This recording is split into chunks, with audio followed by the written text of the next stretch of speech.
ಶುಭೋದಯ ಮಕ್ಕಳೇ. ಪೂರಕ ಪಾಠಗಳೊಳಗೆ ಒಂದನೇ ಪಾಠ ಪ್ರಾಮಾಣಿಕತೆ. ಪ್ರಾಮಾಣಿಕತೆ ಅಂದರೆ ಯಾವಾಗಲೂ ಸತ್ಯಸಂಧತೆಯಿಂದ ಇರೋದು, ಯಾವಾಗಲೂ ಸತ್ಯವನ್ನೇ ಹೇಳೋದು ಮತ್ತು ಪ್ರಾಮಾಣಿಕತೆಯಿಂದ ನಡ್ಕೊಳೋದು. ರಾಜಮ್ಮ ದೂರದ ಹೊಳೆಪುರಕ್ಕೆ ಹೋಗಬೇಕಿತ್ತು. ರಾಜಮ್ಮ ಅನ್ನೋಳು ಹೊಳೆಪುರ ಅಂದರೆ ಒಂದು ಊರಿಗೆ ಹೋಗಬೇಕಾಗಿತ್ತು. ಅದು ಸ್ವಲ್ಪ ದೂರನೇ ಇತ್ತು. ಆಕೆಯಲ್ಲಿ ಸಾಕಷ್ಟು ಹಣವಿರಲಿಲ್ಲ. ಅವಳ ಹತ್ರ ಹೊಳೆಪುರಕ್ಕೆ ಹೋಗುವಷ್ಟು ದುಡ್ಡು ಇರಲಿಲ್ಲ. ಆಕೆ ಬಸ್ ನಿಲ್ದಾಣಕ್ಕೆ ಬಂದು ಹೊಳೆಪುರಕ್ಕೆ ಹೋಗುವ ಬಸ್ಸು ಹತ್ತಿದಳು. ಆದ್ರೂ ಬಸ್ ಸ್ಟ್ಯಾಂಡಿಗೆ ಬಂದು ಅವಳು ಹೊಳೆಪುರಕ್ಕೆ ಹೋಗೋ ಬಸ್ ಹತ್ತುತ್ತಾಳೆ. ಕಿಟಕಿಯ ಹತ್ತಿರ ಕುಳಿತು ಯೋಚಿಸತೊಡಗಿದಳು. ಬಸ್ಸಲ್ಲಿ ಕಿಟಕಿ ಹತ್ರ ಕೂತ್ಕೊಂಡು ಯೋಚನೆ ಮಾಡ್ತಾಳೆ. ಏನಂತ, ಇರುವ ಹಣದಲ್ಲಿ ಹೋಗಬಹುದಾದ ದೂರವನ್ನು ಪ್ರಯಾಣಿಸಿ ಉಳಿದ ದೂರವನ್ನು ನಡೆದುಕೊಂಡೇ ಹೋಗಲು ನಿರ್ಧರಿಸಿದಳು.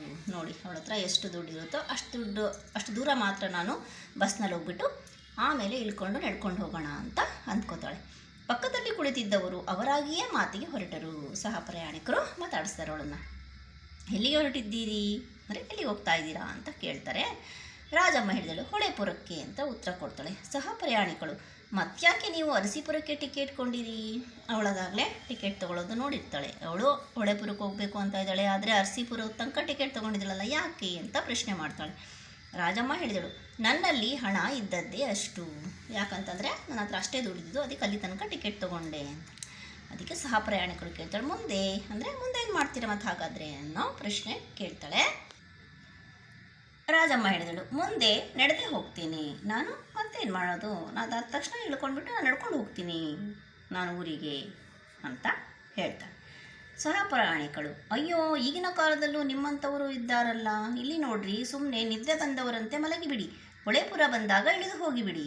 ಅದಕ್ಕೆ ಅವಳೇನು ಹೇಳ್ತಾಳೆ, ಅಪ್ಪ, ಈಗಿನ ಕಾಲದಲ್ಲೂ ಇಂಥವ್ರು ಇದ್ದೀರಲ್ಲ, ಅಂದರೆ ಎಷ್ಟು ದುಡ್ಡಿರುತ್ತೋ ಅಷ್ಟೇ ಹೋಗೋದು, ಆಮೇಲೆ ನಡ್ಕೊಂಡು ಹೋಗೋದು, ಅಂದರೆ ಯಾವಾಗಲೂ ಪ್ರಾಮಾಣಿಕತೆಯಿಂದ ಇದ್ದಾರಲ್ಲ, ಅದಕ್ಕೆ ಯಾಕೆ ಸುಮ್ಮನೆ ಆ ಥರ ಮಾಡ್ತೀರಾ? ಸುಮ್ಮನೆ ಮಲ್ಕೊಂಡ್ಬಿಡ್ರಿ ನಿದ್ದೆ ಬಂದಂಗೆ, ಹೊಳೆಪುರ ಬಂದಾಗ ಸುಮ್ಮನೆ ಹಿಡಿದೋಗ್ಬಿಡ್ರಿ, ಯಾರಿಗೂ ಗೊತ್ತಾಗಲ್ಲ ಅಂತ ಹೇಳ್ತಾಳೆ. ರಾಜಮ್ಮ ಹೇಳಿದಳು, ಇಲ್ಲ, ನಾನು ಅಂಥವಳಲ್ಲ, ನಡೆದುಕೊಂಡೇ ಹೋಗುತ್ತೀನಿ. ಅದಕ್ಕೆ ಇಲ್ಲ, ನಾನು ಹಾಗೆಲ್ಲ ಮಾಡಲ್ಲ, ನಾನು ಎಷ್ಟು ದುಡ್ಡಿದೆಯೋ ಅಷ್ಟು ತನಕ ಮಾತ್ರ ಪ್ರಯಾಣ ಮಾಡ್ತೀನಿ, ಆಮೇಲೆ ನಡ್ಕೊಂಡೇ ಹೋಗ್ತೀನಿ, ನನಗೆ ಅಂಥದ್ದೆಲ್ಲ ಸರಿ ಬರಲ್ಲ ಅಂತ ಹೇಳ್ತಾಳೆ. ಸಹ ಪ್ರಯಾಣಿಕಳು, ನಿಮ್ಮ ಇಷ್ಟ ಅಂತ ಹೇಳ್ತಾಳೆ ಅವಳು.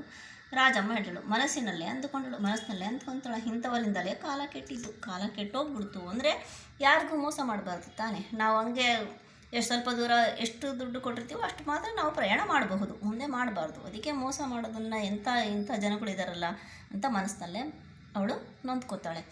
ರಾಜಮ್ಮನ ಮನಸ್ಸು ಅರ್ಥ ಮಾಡಿಕೊಳ್ಳುವ ಶಕ್ತಿ ಸಹ ಪ್ರಯಾಣಿಕಳಿಗೆ ಇರಲಿಲ್ಲ.